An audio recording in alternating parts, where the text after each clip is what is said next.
العربيه دي للبيع او ممكن انزلها لك مصر لو معاك بس موافقه استيراديه. ام جي ار اكس 5 موديل 2024، اعلى فئه مواصفات خارجيه وانتاج 23 على المبادره. تعال بقى نشوف الاوبشن اللي موجود في العربيه الحلوه دي.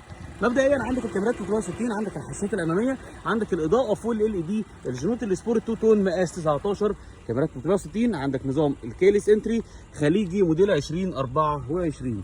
ادي شكل العربيه، وعندك كمان ايه الحساسات الخلفيه والكاميرا الخلفيه، وادي كمان شنطه العربيه الكهرباء. عربيه تحفه، عربيه اس يو في جميله. تعال بقى نشوف الداخليه بتاعتها.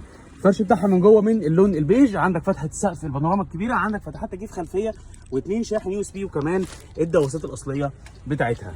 تعال بقى نشوف العربيه من قدام عامله ازاي.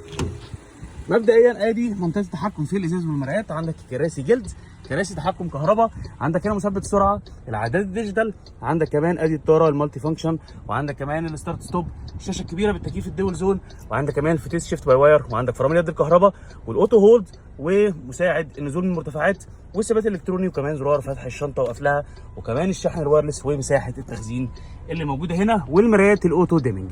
طيب العربيه دي اجيبها لك لحد المينا في مصر بكام؟ ب 63,000 درهم اماراتي بس. لو مهتم بالعربيه دي اتصل بيا على الرقم اللي موجود على الفيديو او ابعت لي واتساب وانا اجيبها لك لحد المينا في مصر.